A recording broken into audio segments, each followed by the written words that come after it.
दोस्तों, तो आप सभी का स्वागत है फिर से अपने चैनल सुजय पाठक जी में। और आज हम लोग सेट नंबर 23 चलने वाले हैं।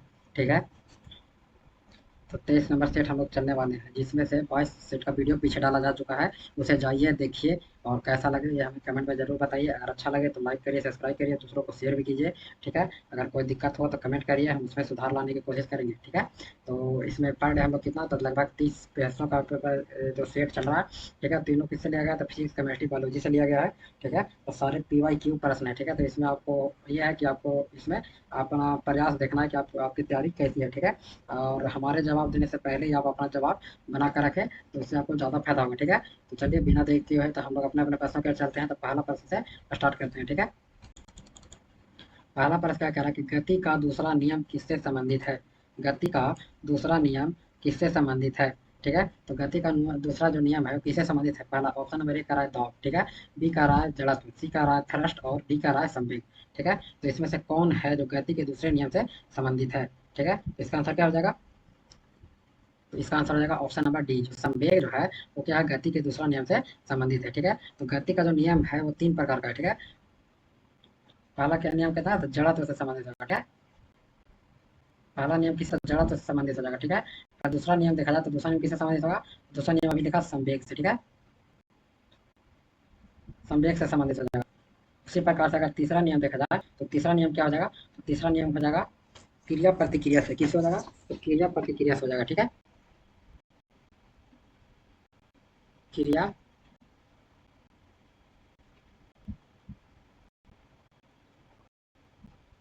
प्रतिक्रिया। ठीक है, तीसरा नियम किससे संबंधित हो जाएगा, तो क्रिया प्रतिक्रिया से संबंधित हो जाएगा। ठीक है, तो आपको याद रखना है कि पहला नियम जड़त्व से, दूसरा संवेग से, और तीसरा क्रिया प्रतिक्रिया से संबंधित होगा। ठीक है, चलिए अगले प्रश्न पे चलते हैं। तो अगला प्रश्न क्या कर रहा है कि न्यूटन का गति का दूसरा नियम, पहला न्यूटन के गति का दूसरा नियम किससे संबंधित है, नीचे देखना है। ठीक है, तो ऑप्शन नंबर ए क्या कर रहा है, ऑप्शन नंबर ए कह रहा है कि दो परस्पर प्रभावी वस्तुओं पर बलों के बीच संबंधों की व्याख्या करता है। मतलब दो परस्पर क्या कह रहा है कि दो परस्पर प्रभावी वस्तुओं पर बलों के बीच संबंधों का व्याख्या करता है। ऑप्शन नंबर बी कह रहा है जड़त्व के नियम से भी जाना जाता है। ऑप्शन नंबर सी कह रहा है बल के प्रभावों को समझने में सहायक है। और ऑप्शन नंबर डी कह रहा है कि ऊर्जा संरक्षण के नियम से भी जाना जाता है। तो क्या करें, न्यूटन का गति का दूसरा नियम। ठीक है, तो दूसरा नियम हम लोग जानते हैं, तो दूसरा नियम किससे संबंधित है, तो आप लोग को देखिए कि जड़त्व वाला जो हो गया ये क्या होगा, पहला नियम से संबंधित हो जाएगा। ठीक है, और जड़त्व वाला क्या हो जाएगा, पहला नियम से संबंधित हो जाएगा। तो इसका आंसर क्या हो जाएगा, तो बल के प्रभावों को समझने में सहायक होता है, मतलब संवेग जो हम लोग जानते हैं उसी। ठीक है, तो ऑप्शन नंबर सी इसका क्या हो जाएगा, सही होगा। किसी वस्तु के संवेग में परिवर्तन की दर उस वस्तु के आरोपित बल के समानुपाती होता है। मतलब संवेग में परिवर्तन जो होता है, परिवर्तन वो बल की दिशा में होता है। ठीक है, इस दिशा में होता है, तो बल के दिशा में होता है। अर्थात न्यूटन की गति का दूसरा नियम बल के प्रभावों को समझने में सहायक होता है। बल के प्रभाव क्या होता है, समझने में सहायक होता है। इसी में क्या था, दूसरा नियम ही दिया गया है, ए बराबर एम में। ठीक है, क्या दिया हुआ है, ए बराबर ए में दिया गया। ठीक है, तो चलिए हम लोग अगले प्रश्न पे चलते हैं। तो अगला प्रश्न क्या करा, न्यूटन के गति के दूसरे नियम का समीकरण क्या होगा। अभी तुरंत हमने लिखा था कि न्यूटन की गति के दूसरा नियम का समीकरण क्या होगा, तो आपको इसका आंसर बताना है कि न्यूटन की गति के दूसरा नियम का समीकरण क्या होगा। ठीक है, तो न्यूटन की गति के दूसरा नियम का समीकरण क्या हो जाएगा, तो आप लोगों को पता है कि क्या हो जाएगा, ए बराबर एम ए। ठीक है, ऑप्शन नंबर बी क्या हो जाएगा, ए बराबर एम ए। ठीक है, क्या हो जाएगा, ए बराबर एम ए। चलिए आगे चलते हैं। तो अगला प्रश्न क्या करा है कि निम्नलिखित में से न्यूटन का कौन सा गति का नियम लॉ ऑफ मोशन क्या था, तो कह रहा है कि लॉ ऑफ मोशन। ठीक है, क्या कह रहा है, लॉ ऑफ मोशन, दीवार पर फेंका हुआ गेंद क्यों टकराकर वापस लौटता है, संबंधित में व्याख्या प्रदान करता है। तो हम लोग को इसमें कह रहा है कि किसी को दीवार पर अगर कोई बॉल फेंकते हैं तो टकरा कर वापस आ जाता है। ठीक है, तो इसके समझ में क्या हो रहा है कि क्रिया का प्रतिक्रिया हो रहा है, क्या हो रहा है, क्रिया का प्रतिक्रिया हो रहा है। तो क्रिया का प्रतिक्रिया किससे संबंधित है, तो न्यूटन के तीसरा नियम से संबंधित है। ठीक है, तो ऑप्शन नंबर सी क्या हो जाएगा, क्रिया का प्रतिक्रिया न्यूटन के तीसरा नियम। ठीक है, क्या हो जाएगा, ऑप्शन नंबर सी। तो चलिए हम अगले प्रश्न पे चलते हैं। तो अगला प्रश्न क्या करा है, अगला प्रश्न कह रहा है कि निम्नलिखित में से कौन सा कथन न्यूटन के गति से तीसरे नियम के लिए सही है। मतलब न्यूटन के गति के तीसरे नियम से नियम के लिए सही है। ठीक है, तो हम लोग चुनते हैं कि कौन सा सही होगा। तो क्वेश्चन नंबर एक कह रहा है कि बल एक ही निकाय पर लागू होता है, बल जो है एक ही निकाय पर लागू होता है। तो क्वेश्चन पूछ रहा है। क्वेश्चन नंबर बी कह रहा है कि बल बल जो है बल एक ही निकाय पर विपरीत दिशा में लागू होता है। और ऑप्शन नंबर सी कह रहा है बल अलग अलग निकाय पर विपरीत दिशा में लागू होता है। या फिर ऑप्शन नंबर डी कह रहा है कि बल दूरी पर निर्भर है। ठीक है, तो इसके बारे में बताना है। तो इसका आंसर क्या हो जाएगा, तो इसका आंसर हो जाएगा क्या, तो इसका आंसर हो जाएगा ऑप्शन नंबर सी। क्या हो जाएगा, ऑप्शन नंबर सी इसका सही जगह, ठीक है। तो ऑप्शन नंबर सी क्या है, बल अलग अलग निकाय पर विपरीत दिशा में लागू होता है, बल अलग अलग निकाय पर विपरीत दिशा में लागू होता है। न्यूटन के गति के तृतीय नियम को क्रिया प्रतिक्रिया का नियम कहते हैं, ठीक है। न्यूटन के गति से तीसरे नियम के लिए बल अलग अलग निकाय पर विपरीत दिशा में लागू होता है, ठीक है। तीसरा नियम से कौन सा नियम से, तो तीसरा नियम, ठीक है। तीसरा नियम, तीसरा नियम से, ठीक है, गति बल तीसरा नियम। चलिए आगे चलते हैं। तो अगला प्रश्न क्या करा, अगला प्रश्न करा,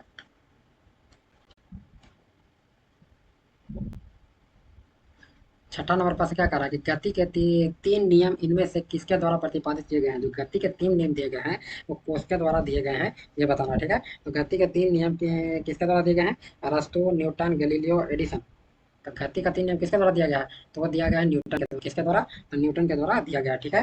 सर आइजैक न्यूटन, किसके द्वारा दिया गया, सर आइजैक न्यूटन, ठीक है। और कब दिया गया था, तो इसे पहली बार कब दिया था, तो 1687 ईस्वी में दिया था, 1687 ईस्वी में।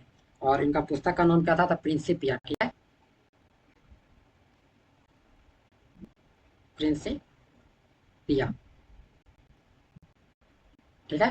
क्या इनका तीसरा नियम को दिया था, प्रिंसिपिया में, पुस्तक में अपना लिखे थे, ठीक है, प्रिंसिपिया में, ठीक है, याद रखा 1687 में, और प्रिंसिपिया नामक पुस्तक में इन्होंने दिया था। गति के प्रथम नियम, ठीक है, प्रथम नियम, और गति का द्वितीय नियम, और गति के तृतीय नियम, अगर तीनों हम लोग बताएं तो गति का जो प्रथम नियम है वो क्या करा है, यदि कोई वस्तु विरामावस्था में है तो वह विराम अवस्था में ही रहेगा, और यदि गति की अवस्था में है तो गति की अवस्था में ही रहेगी जब तक उस पर कोई बाह्य बल न लगाया जाए। इसे जड़त्व का नियम भी कहते हैं, ठीक है। गति का द्वितीय नियम क्या कहता है कि किसी वस्तु के संवेग में परिवर्तन की दर उस पर लगाए गए बल के अनुक्रमानुपाती के होता है। वह संवेग परिवर्तन का संवेग में परिवर्तन बल की दिशा में होता है। जो संवेग में परिवर्तन होता है जो होता है तो बल के दिशा में होता है। और तीसरा नंबर क्या करा गति का नियम कि किसी वस्तु पर क्रिया की समान किंतु विपरीत दिशा में प्रतिक्रिया होता है। इसे क्रिया प्रतिक्रिया नियम भी कहते हैं, ठीक है। क्या कहते हैं, क्रिया प्रतिक्रिया नियम। तो पहला क्या होता है, जड़ा, तो दूसरा हो गया संवेग, और तीसरा हो गया क्रिया प्रतिक्रिया नियम, ठीक है। तो चलिए हम लोग अगले पास क्यों चलते हैं। तो अगला पास क्या करा, न्यूटन के गति के नियमों का प्रकाशन वर्ष क्या है, ठीक है। तो अभी हम थोड़ा देर पहले ही बताए थे कि न्यूटन के गति के नियमों का प्रकाशन वर्ष क्या है, तो हो जाएगा 1687। कब हो जाएगा, 1687 से। ऑप्शन नंबर डी, ठीक है। क्या हो जाएगा, ऑप्शन नंबर डी, 1687। चलिए अगले पास क्यों चलते हैं। तो अगला पास क्या करा, अगला पास थोड़ा बड़ा हो गया तो इसको छोटा कर देते हैं, हाँ।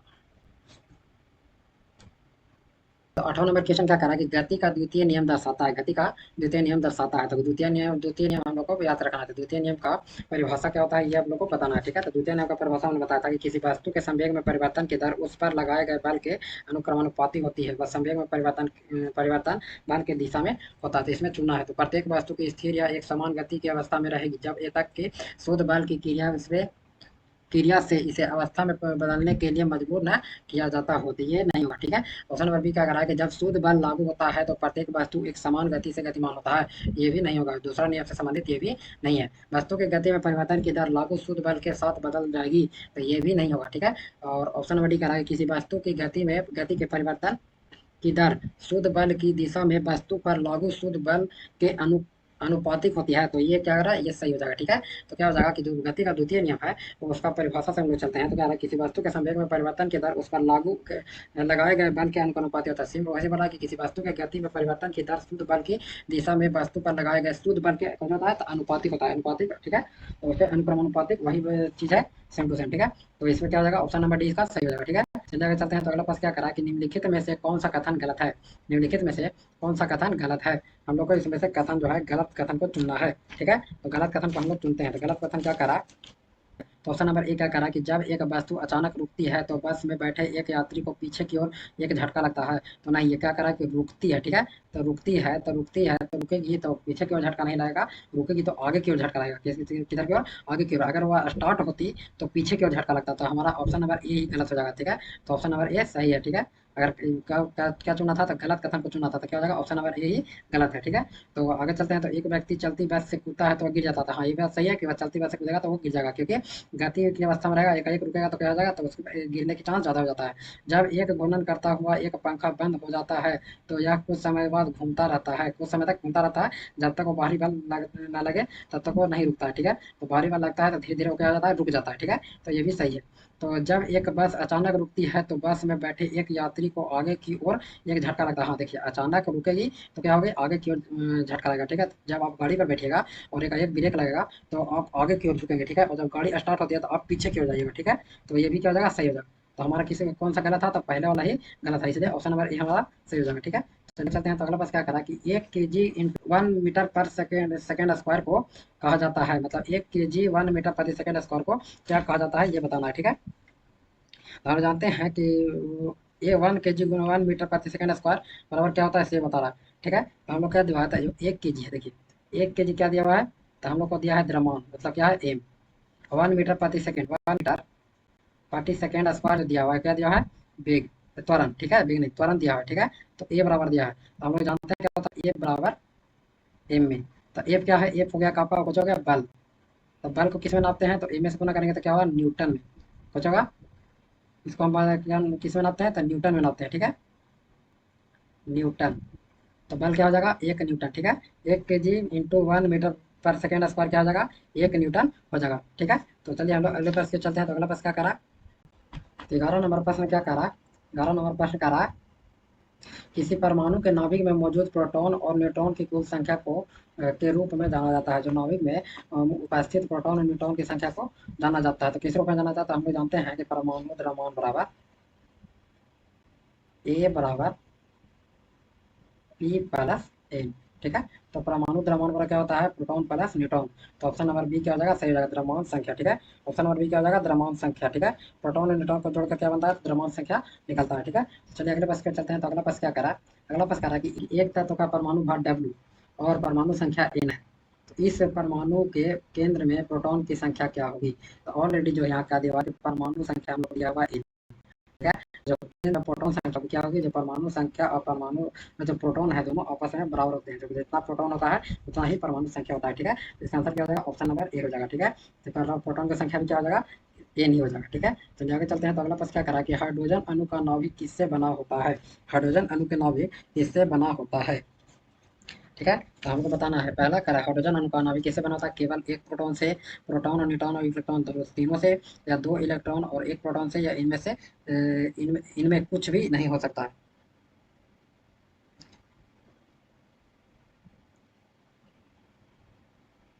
तो क्या हो जाएगा इसका आंसर, तो इसका आंसर हो जाएगा ऑप्शन नंबर ए, एक प्रोटॉन से, ठीक है। किससे बना होता है, तो एक प्रोटॉन से बना हुआ रहता है। अगर हाइड्रोजन का देखें तो हाइड्रोजन का परमाणु संख्या जो होता है वो देखते हैं जेड बराबर 1, ठीक है।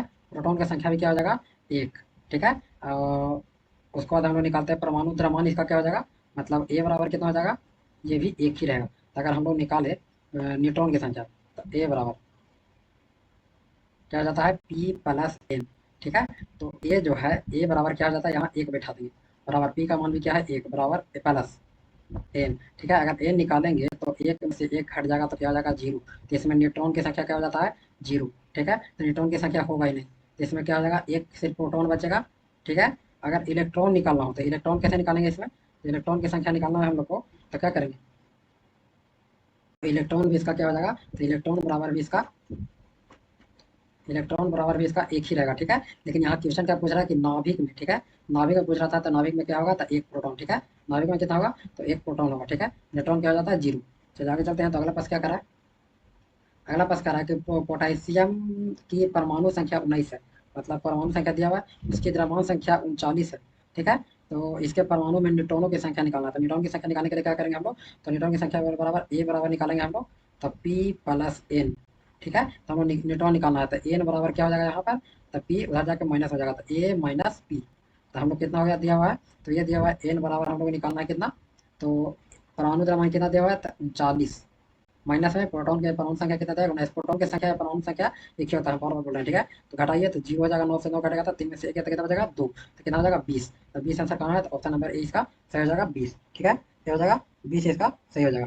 चलिए आगे चलते हैं। तो अगला प्रश्न क्या कर रहा है, अगला प्रश्न कह रहा है कि कार्बन परमाणु के बारे में 6C12 को क्या निकाला जा सकता है, मतलब जो 6C12 लिखा हुआ है, इसमें क्या निकाला जा सकता है। इसमें 12 न्यूट्रॉन और 6 इलेक्ट्रॉन हैं, 12 प्रोटॉन और 6 न्यूट्रॉन हैं, 6 प्रोटॉन और 12 न्यूट्रॉन हैं, या 6 न्यूट्रॉन या 6 प्रोटॉन हैं। तो हम लोग जानते हैं कि इसको आगे बनाना सीख जाते हैं, ठीक है। तो जो लिखा है C12 और नीचे 6, तो ये 6 लिखा है, ये क्या हो जाएगा, ये हो जाएगा परमाणु संख्या। ठीक है, तो परमाणु संख्या क्या हो जाएगा, Z बराबर 6। तब P बराबर हमारा क्या हो जाएगा 6। ठीक है, और ऊपर जो लिखा हुआ है ये क्या हो जाएगा परमाणु द्रव्यमान, मतलब ए बराबर दिया हुआ है, तो ए बराबर क्या हो जाएगा 12। ए बराबर क्या हो जाएगा 12। तो हम लोग न्यूट्रॉन की संख्या निकाल लेते हैं, तो न्यूट्रॉन की संख्या क्या होगा 12 माइनस 6 कितना हो जाएगा 6। न्यूट्रॉन कितना हो जाएगा 6। इसमें क्या करा है कि 12 न्यूट्रॉन 6, तब देखें न्यूट्रॉन कितना निकाला है, इसको में न्यूट्रॉन हमारा 6 है, तो 6 न्यूट्रॉन वाला के देखेंगे 6 न्यूट्रॉन कहाँ कहाँ है, तो यहाँ तो 6 इलेक्ट्रॉन 6 न्यूट्रॉन 6 दे दिया 6 न्यूट्रॉन और 6 पेट्रोन प्रोटॉन। ठीक है, प्रोटॉन क्या हो जाएगा 6। ठीक है, तो दोनों में 6 आ गया, इसलिए ऑप्शन नंबर डी क्या हो जाएगा सही जगह। ठीक है, दोनों में 6 है, इसलिए आ जाएगा ऑप्शन नंबर डी। चलिए आगे चलते हैं, तो अगला बस क्या करा, फिर वैसा ही किस प्रश्न आया है, यहाँ जो है F19 और 9। ठीक है, F19 और 9 हम लोग पहले ही जानते थे कि ऊपर वाला क्या होता है ए, नीचे वाला क्या होता है पी। ठीक है, या फिर जेड। ठीक है, तो हम लोग को निकालना है कि न्यूट्रॉनों प्रोटॉनों इलेक्ट्रॉनों की संख्या लिखें। ठीक है, तो आगे हम लोग को निकल गया क्या, तो प्रोटॉन की संख्या कितनी होगी 9। ठीक है, और न्यूट्रॉन की संख्या निकालना है, तो 19 में से घटा दी, तो न्यूट्रॉन की संख्या बराबर क्या जाएगा 19 माइनस 9 कितना जाएगा 10। ठीक है, और इलेक्ट्रॉन की संख्या अगर कुछ ना दिया हो तो क्या हो जाता है, तो वही हो जाएगा जो प्रोटॉन की संख्या होगा। ठीक है, तो इसमें क्या होता है जेड बराबर पी बराबर ई। ठीक है, उदासीन की स्थिति में क्या होता है, तो जेड बराबर पी बराबर ई, तो ई बराबर भी क्या हो जाएगा यहाँ पर, तो 9। ठीक है, तो इसमें हम लोग को क्या निकला, तो प्रोटॉन की संख्या कितना निकल गया 9। ठीक है, न्यूट्रॉन का संख्या कितना निकल गया 10, और इलेक्ट्रॉन की संख्या कितना होगा 9। तो यहाँ खोलते हैं कि तो प्रोटॉन की संख्या यहाँ देखिए 10 प्रोटॉन नहीं, 10 प्रोटॉन तो नहीं होगा, पहले ये गलती हो जाएगा। फिर कह रहा 9 प्रोटॉन, 9 प्रोटॉन तो है, 9 इलेक्ट्रॉन, 9 इलेक्ट्रॉन भी है, 9 न्यूट्रॉन नहीं, तो 9 न्यूट्रॉन नहीं है 10 न्यूट्रॉन है। ठीक है, तो 9 प्रोटॉन ये सही है, 9 इलेक्ट्रॉन ये भी सही है, 10 न्यूट्रॉन ये भी सही, तो ऑप्शन नंबर सी क्या हो जाएगा सही हो जाएगा। ठीक है, ऑप्शन नंबर सी क्या हो जाएगा, तो 9 प्रोटॉन 9 इलेक्ट्रॉन 9 10 न्यूट्रॉन। चलिए चलते हैं, तो अगला पास क्या करा है कि किसी तत्व के परमाणु में उपस्थित इलेक्ट्रॉनों की संख्या के बराबर होता है, मैंने उपस्थित इलेक्ट्रॉनों की संख्या बराबर होता है से पूछ रहा है, तो किसके बराबर होता है ये क्वेश्चन पूछ रहा है।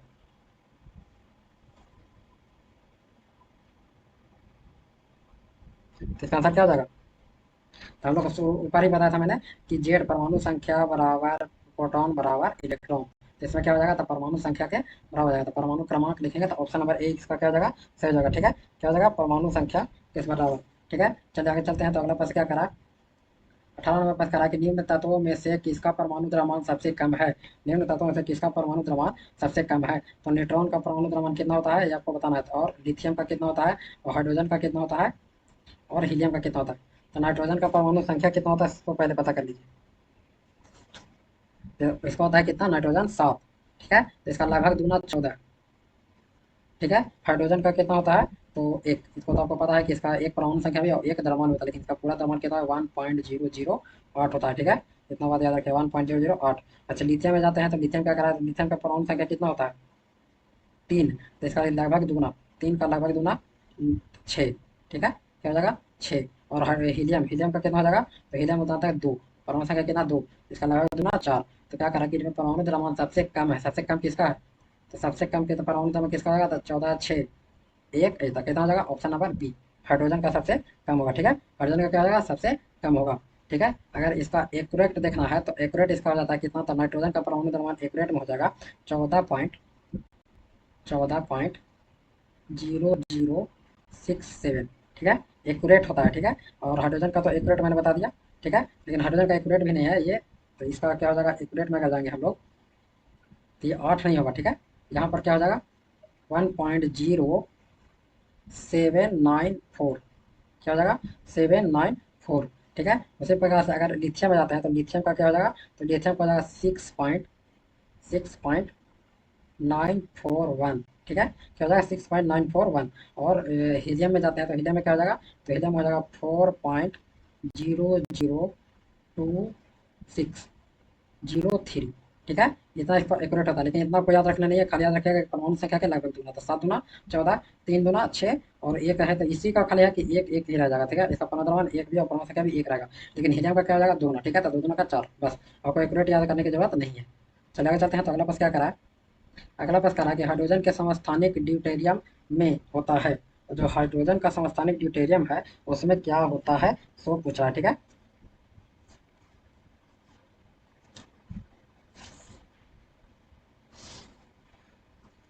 तो हाइड्रोजन का जो समस्थानिक ड्यूटेरियम है उसमें क्या होता है ये क्वेश्चन पूछ रहा है। ठीक है, तो इसमें हमको पता करना है कि क्या होता है,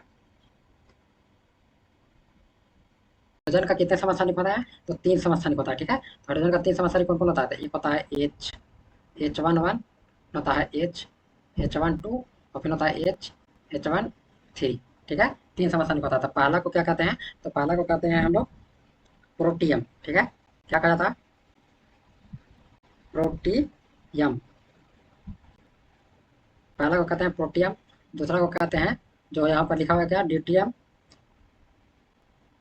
ड्यूटेरियम, सॉरी ड्यूटेरियम होगा।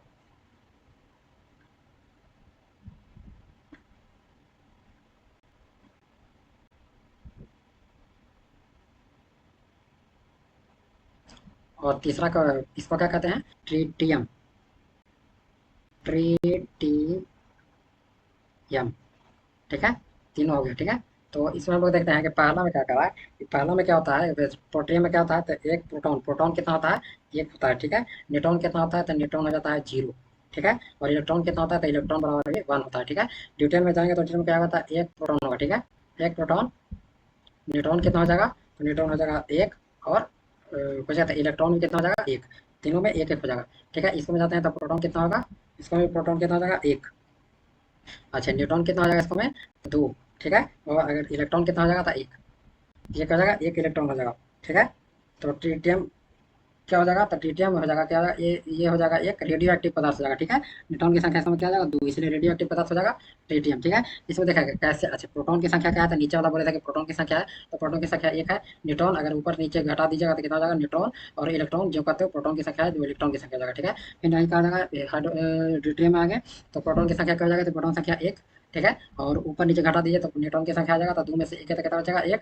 इलेक्ट्रॉन जो कहते हो एक हो जाएगा, ठीक है। उसी प्रकार से ट्रीटियम में आ जाएगा तो ट्रीटियम में क्या होगा? नीचे वाला जो है वो हो जाएगा प्रोटॉन संख्या, तो ये हो गया प्रोटॉन संख्या। और ऊपर से नीचे वाला घटा दीजिए तो 3 में से एक गया, कितना हो जाएगा? 2, तो न्यूट्रॉन संख्या हो गया और न्यूट्रॉन संख्या एक, ठीक है। तो जो ट्राइटियम है जो वो क्या बन जाएगा? तो ये हो जाएगा रेडियो एक्टिव, ठीक है। तो चलिए हम लोग इसका आंसर देख लेते हैं। तो इसका आंसर क्या हो जाएगा? तो वो क्या पूछ रहा है कि ड्यूटेरियम में, ड्यूटेरियम में क्या जाना था?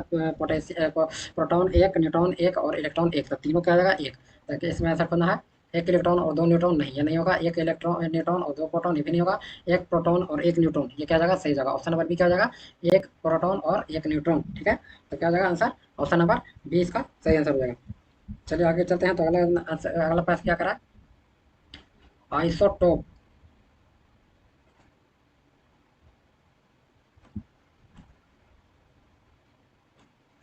आइसोटोप या समस्थानिक क्या है, ठीक है। आइसोटोप या समस्थानिक क्या है, ये क्वेश्चन पूछ रहा है, ठीक है। तो चलिए हम लोग देखते हैं। तो क्या कह रहा है कि ऑप्शन नंबर एक आ रहा है कि एक तत्व के परमाणु जो समान परमाणु क्रमांक और द्रव्यमान संख्या रखते हैं और इसलिए इसे भौतिक गुण समान होता है।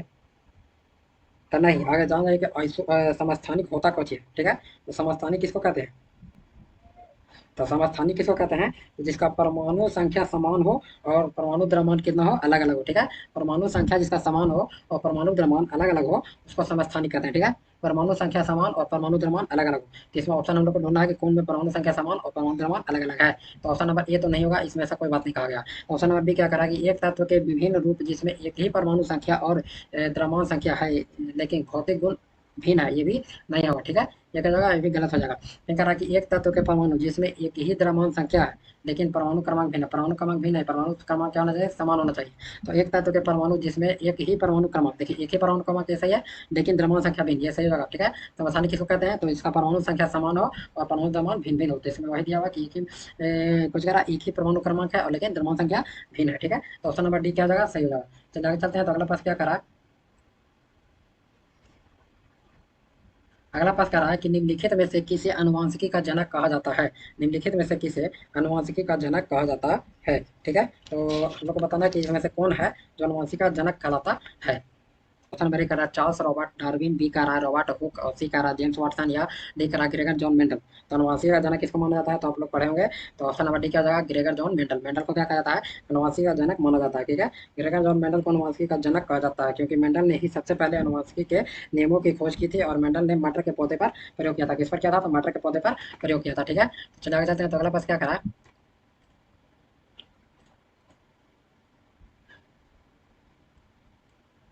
कि अगला पास कह रहा है कि जीनों के कुछ लक्षणों का उल्लेख नीचे किया गया है, ठीक है। जीनों के कुछ लक्षण जो है उसका उल्लेख नीचे किया गया है। कौन सा विकल्प जीनों के गलत लक्षण को दर्शाता है? मैंने इसमें से आपको गलत विकल्प को चुनना है जो जीन के बारे में गलत बताता है, ठीक है। तो ऑप्शन नंबर एक कह रहा है प्रोटीन, सॉरी, ये प्रोटीन का उत्पादन करके लक्षणों को नियंत्रित करते हैं। इसका क्या हो जाएगा? तो ये प्रोटीन का उत्पादन करके लक्षणों को नियंत्रित करते हैं, तो ये भी क्या हो जाएगा? सही हो जाएगा। ये डीएनए का खंडन है, हाँ, ये डीएनए का खंडन होता है, ठीक है। डीएनए का छोटा रूप क्या होता है? जीन होता है, ठीक है। प्रत्येक जनन कोशिकाओं में एक जीन सेट होते हैं, तो ये भी सही है कि प्रत्येक जनन कोशिकाओं में एक जीन सेट होते हैं, ठीक है। इसमें कोई परिवर्तन नहीं होता है, तो ये गलत है। इसमें कोई परिवर्तन नहीं कैसे होता है? सब परिवर्तन होता है, ठीक है। इसमें परिवर्तन होता है, ठीक है। तो क्या हो जाएगा? इसका आंसर क्या हो जाएगा? ऑप्शन नंबर डी हो जाएगा सही, ठीक है। लेकिन पूछ क्या रहा था? गलत आंसर पूछ रहा था, इसलिए सही हम लोग का क्या हो जाएगा? ऑप्शन नंबर डी, ठीक है। चलो आगे चलते हैं। तो अगला प्रश्न क्या कह रहा है कि व्यक्ति का लिंग निर्धारण द्वारा होता है, व्यक्ति का लिंग निर्धारण किसके द्वारा होता है? ये पूछा था, व्यक्ति का लिंग निर्धारण किसके द्वारा होता है? ऑप्शन नंबर एक कह रहा है शुक्राणु और डिंब। डिंब दोनों के में मौजूद गुणसूत्रों के द्वारा आता है, शुक्राणु और डिंब के द्वारा मौजूद नहीं। ये तो क्या हो जाएगा? गलत हो जाएगा, ठीक है। डिम से कोई लेना देना ही नहीं। ऑप्शन नंबर बी क्या कह रहा है कि शुक्राणु में मौजूद गुणसूत्र, हाँ, क्या हो जाएगा? शुक्राणु में मौजूद गुणसूत्रों के कारण, क्योंकि और जो मेल में होता है वो क्या होता है? शुक्राणु दो प्रकार का होता है, जन्म को क्या एक्स और वाई, ठीक है। तो अगर एक्स और फीमेल में क्या होता है? एक्स एक्स, ठीक है। तो क्या पूछ रहा है कि लिंग का निर्धारण, तो लिंग का निर्धारण होने के लिए कौन सा जिम्मेदार होता है? तो शुक्राणु जिम्मेदार होता है, मतलब मेल इसमें जिम्मेदार होता है। अगर एक्स ट्रांसफर होता है तो एक्स और एक्स मिलकर क्या बनाता है? तो ये लड़की का जन्म होता है, ठीक है। उसी प्रकार से अगर वाई जाता है तो एक्स और वाई मिलकर क्या होता है? तो लड़का का जन्म होता है, ठीक है। क्या होता है? लड़का का जन्म होता है, ठीक है। चलिए आगे चलते हैं। तो अगला प्रश्न क्या करा? अगला प्रश्न कह रहा है कि रिक्त स्थान लिंग निर्धारण के लिए उत्तरदायी होते हैं। लिंग निर्धारण के लिए कौन क्या उत्तरदायी होता है? फिर से वही क्वेश्चन आ रहा है लेकिन ऑप्शन अलग अलग है, ठीक है। तो लिंग निर्धारण के लिए उत्तरदायी क्या होता है? तो ये होता है एलोसोम्स। क्या होता है? एलोसोम्स। ऑप्शन नंबर सी इसका सही होगा, ठीक है। एलोसोम्स जो मानव सेक्स क्रोमोसोम एलोसोम की एक विशिष्ट जोड़ी होता है, ठीक है। एलोसोम्स क्या है? तो मानव सेक्स क्रोमोसोम के एक विशिष्ट जोड़ी होता है, ठीक है। जो एक सामान्य ऑटोसोम के रूप आकार या व्यवहार में भिन्न होता है, ठीक है। मनुष्य में कितना? तो 46 गुणसूत्र होता है। कितना होता है? तो मनुष्य में कुल 46 गुणसूत्र होता है, ठीक है। 46 गुणसूत्र, लेकिन होता है कितना? 23 जोड़ा में, कितना? 23 जोड़ा में होता है, ठीक है। 23 जोड़ा में होता है, ठीक है। कितना? तो 46 गुणसूत्र 23 जोड़ा में होता है, ठीक है। इसमें से जो 22 जोड़ी जो होता है वो ऑटोसोम्स कहलाता है, ठीक है। जो इसमें जो 22 23 जोड़ा जो बोले उसमें 22 जो जोड़ा होता है वो क्या होता है? ऑटोसोम कहलाता है, ठीक है। ऑटोसोम, ठीक है। 22 जोड़ा होता है जो क्या कहलाता है? ऑटोसोम कहलाता है, ठीक है। और जो जबकि जो 23वां जोड़ा जो होता है, 23वां जोड़ा जो है हुआ, 23वां जोड़ा जो हुआ, जो जिसमें का जो एक्स वाई होता है और या तो एक्स एक्स, ठीक है। 23वां जोड़ा जो हुआ, 23वां जोड़ा एक्स वाई, तो इसमें एलोसोम्स कहा जाता है। क्या कहा जाता है? इसको एलोसोम्स, ठीक है। जो ऑप्शन नंबर दिया हुआ है क्या हो जाएगा? एलोसोम्स कहा जाता है, ठीक है। एक्स वाई जो हुआ कहता है एलोसोम्स कहलाता है। यही जोड़ा मनुष्य में लिंग निर्धारण का कार्य करता है। जो एक्स वाई हुआ यही जो जोड़ा हुआ ये लिंग निर्धारण करता है, ठीक है। तो चलिए आगे चलते हैं। तो अगला प्रश्न क्या करा? अगला प्रश्न कह रहा है कि मेंडल ने अपने प्रयोगों में मटर के पौधे के निम्नलिखित में से किस विशेषता का उपयोग नहीं किया था, ठीक है। मेंडल जो थे वो अपने मटर के पौधा जो हुआ था, जो मटर के पौधे प्रयोग में लाए थे अनुवांशिक के बारे में पता लगाने के लिए, तो उसमें किस लक्षण के बारे में, किस विशेषता के बारे में उपयोग नहीं किया था, ठीक है। तो ऑप्शन नंबर एक कह रहा है कि मटर के पौधे की लंबाई देखने के लिए, तो लंबाई तो था, तो पहला तो सही हो जाएगा कि लंबाई था, ठीक है। फिर कह रहा है बी नंबर बीज की आकृति, बीज की आकृति भी था, ठीक है। पत्तियों की आकृति और फूलों के रंग, तो फूलों के रंग था लेकिन पत्तियों की आकृति नहीं था, ठीक है। पत्तियों की आकृति को नहीं देखा गया था, ठीक है। 25 नंबर का आंसर क्या हो जाएगा? तो 25 नंबर का आंसर ऑप्शन नंबर सी हो जाएगा, ठीक है। मेंडल ने मटर के दो ऐसे पौधे लिए जिसमें से एक हमेशा सफेद फूल के खिलते थे और दूसरा में हमेशा जामुनी फूल खिलते थे, मतलब नीला कलर का। ये पीढ़ी F1 कहलाता था, ठीक है। जब पहला क्रॉस हुआ था तो उसको क्या कहते हैं? F1 पीढ़ी थी, ठीक है। और जब उनमें सफेद फूलों वाले एक पौधे का संयोजन जामुनी फूल वाले पौधे से कराया तो पाया कि नए पौधे के फूल जामुनी होते हैं। इसे अनुवांशिकता का जनक कहा जाता था, ठीक है। ग्रेगर जॉन मेंडल को क्या कहा जाता? अनुवांशिकता का जनक कहा जाता था, ठीक है। तो इसमें क्या कहा गया कि जब क्रॉस दोनों में कराया गया तो जो अगला फूल बना वो जो अगला पौधा का फूल बना वो कैसा हो गया? तो जामुनी कलर का हो गया, ठीक है। तो क्या हो जाएगा? जामुनी कलर का हो गया। चलिए आगे चलते हैं। तो अगला पास क्या करा?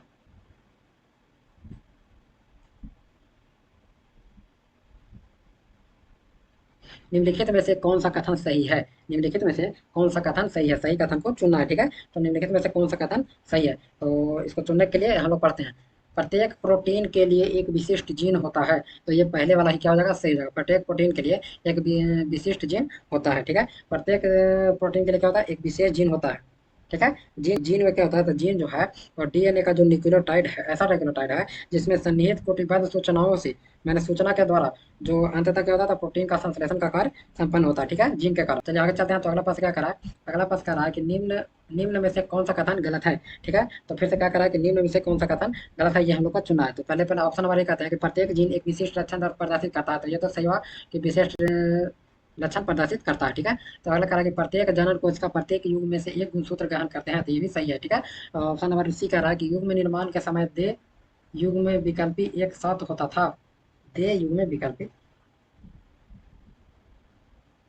चलिए आगे पढ़ते हैं। तो जीन गुणसूत्रों पर ये स्थिर होते हैं, जीन जो होता है गुणसूत्रों पर स्थिर होता है, तो ये भी सही हो जाएगा। तो हमारा ऑप्शन नंबर बी सी क्या हो जाएगा, गलत हो जाएगा, ठीक है। ऑप्शन नंबर सी क्या हो जाएगा, गलत हो जाएगा, ठीक है। कथन ऑप्शन नंबर सी क्या हो जाएगा, गलत हो जाएगा। चलिए आगे चलते हैं। तो अगला प्रश्न क्या करा, अगला प्रश्न करा कि मेंडल ने अपने प्रयोगों के लिए किस पौधे का प्रयोग किया। तो आप लोग सबको पता है कि मेंडल ने अपने प्रयोगों के लिए कौन सा पौधा का प्रयोग किया। तो आप लोग इसको कमेंट में कीजिएगा, ठीक है। इसको एच डब्ल्यू बोलते हैं, या फिर कमेंट में इसका जवाब दीजिएगा कि इसका आंसर क्या होगा, ठीक है। चलिए अगले प्रश्न पर जाते हैं। तो अगला प्रश्न क्या करा, अगला प्रश्न करा कि मेंडल के द्वारा प्रयोग, मेंडल के द्वारा प्रयोग किए गए प्रयोगों के तरीकों के आधार पर नीचे दिए गए कथनों में से सही कथन की पहचान कीजिए। तो मेंडल के द्वारा जो प्रयोग किए गए वो प्रयोगों के तरीकों के आधार पर नीचे वाले कथन में सही कथन का चयन करना, ठीक है। क्या करना है, तो सही कथन का चयन करना। तो सही कथन का चयन करना है तो कैसे होगा। ऑप्शन नंबर ए कह रहा है कि आराम में पौधों का पर निषेचन किया गया था, उसके बाद स्व निषेचन हुआ था, ठीक है। तो 29 का क्या कह रहा है कि ऑप्शन नंबर ए कह रहा है कि आराम में पौधों का पर निषेचन किया गया था, उसके बाद उसे कहा जाए स्व निषेचन किया गया था। तो ऑप्शन नंबर ए ही क्या हो जाएगा, सही हो जाएगा, ठीक है। तो आराम में क्या हुआ था, पौधों का पर निषेचन किया गया था, ठीक है। उसके बाद स्व निषेचन किया गया था। मेंडल द्वारा प्रयोग किए गए प्रयोगों के आधार पर आराम में पौधों का पर निषेचन किया गया था, उसके बाद स्व निषेचन किया गया था, ये बात सही हो जाएगा, ठीक है।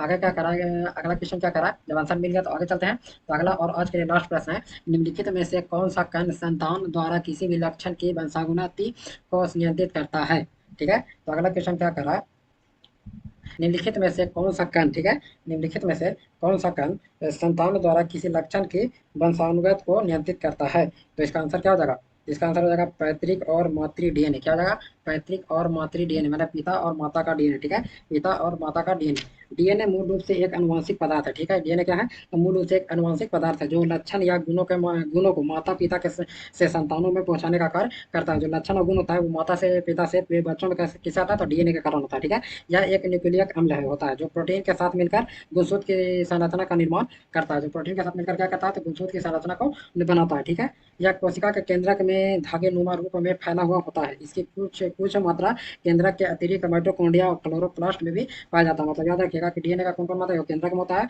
और माइटोकॉन्ड्रिया और क्लोरोप्लास्ट में भी पाया जाता है, ठीक है। तो आज के लिए बस इतना ही, पढ़ते रहिए पढ़ते रहिए। अगर कोई दिक्कत हो तो कमेंट जरूर करिए, और अगर आपको वीडियो अच्छा लगे तो लाइक करिए, सब्सक्राइब करिए, दूसरों को शेयर भी कीजिए, ठीक है। और आज के लिए बस इतना ही, धन्यवाद।